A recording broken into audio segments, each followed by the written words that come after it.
Annyeonghaseyo everyone! Welcome back to the third episode of, our documentary thing of our trip in Korea. This episode is a pretty exciting one, right? The DMZ. We went to the DMZ! Finally! Firstly, we went to a town called Paju Majong, which is a border town, small village in the border of South Korea and North Korea. It's a place that the refugees have come over from North Korea and have shut off from their family. And they go there to remember their family and leave messages on the ribbons for the family. It's also a place to commemorate the women, young girls actually, who were taken by the Japanese as comfort women to try and get the Japanese to admit they did it and to apologise. So what happened is they took the girls, they said they were going to use them for working in the factory, but of course they weren't, they were used as prostitutes basically. They didn't get paid for it, so they were really a prostitute. And then they didn't want any of the evidence to get leaked, so they killed them all, or most of them at least. There's an old train that used to travel between north and south Korea that has been shot up to pieces for some reason. Over 1,000 bullet holes in that one, yeah.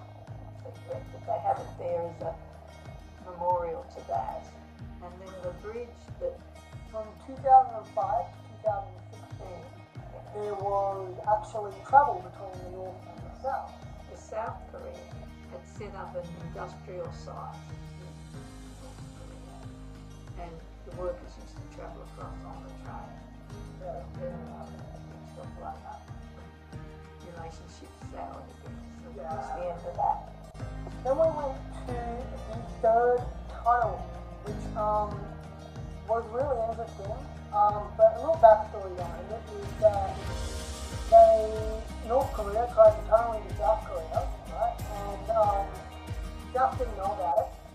There's actually at least 4 tunnels that they dug to try, and they're going to bring troops across secretly through The tunnels were big enough for artillery to travel through, and the conditions were very bad on the North Korean side, right? So one of the North Korean architects actually defected over to South Korea and said, this is what's going on.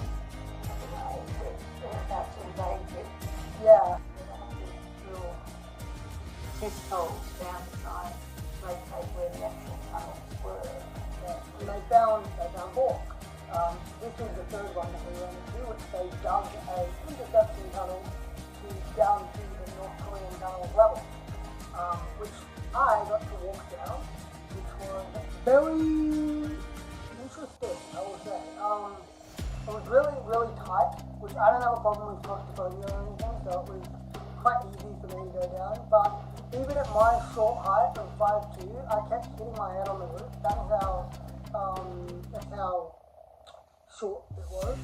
And the poor guy in front of me was at least 6 foot, so he had a rough time with his noggin.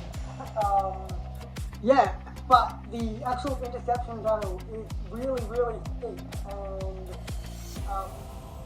of course, why not? I decided to fast walk, half jog up it. Then we went to the observatory place, Which is where you get to see into North Korea. Yeah. And it was really interesting because the South Korean side has trees and the North Korean side doesn't.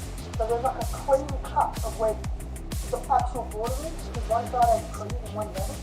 Because North Korea is so cool that they eat the bark. Yeah. Also, the observatory, as you can look over, you can see villages in North Korea. Propaganda villages. Yeah, they're not real. They're just structures. And the interesting thing is, our tour guide actually mentioned it. He said, look at the houses really carefully. They painted the windows. The windows aren't there because it's too expensive to make glass. They painted the windows. There were like binoculars there. I can confirm they were painted on. They had the industrial area, which is all abandoned now, and then they had these little propaganda vehicles next to it, which back in the day, the workers at the industrial area used to stay, but of course that doesn't happen anymore, so it's completely abandoned. Guys we had is very cool. Showing us these stories about black hole walls, where the North Korea uses a black hole with a flag on it, obviously, at a certain height. So then South Koreans built one a bit higher than that, 10 meters higher than that with their flag. So the North Koreans built another one even higher. So the South Koreans built one higher than that. And it was getting a bit ridiculous. And the North Koreans built one so high that the South Koreans were just like, nah, we can't be bothered. North Korea won the Black Hole War. We finally went to this other village.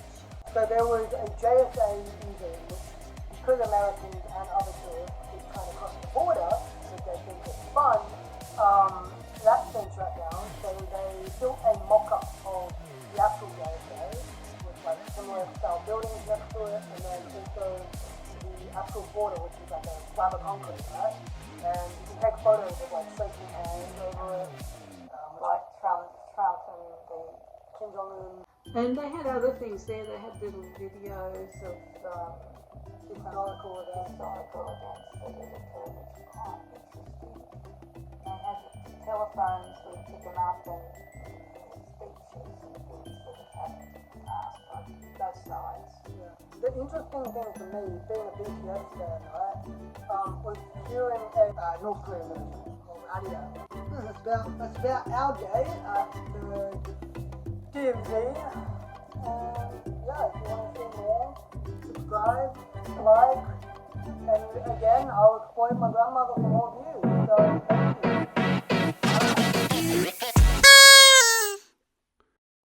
세게 밟아 답은 알아 모두 까고 보면 돼.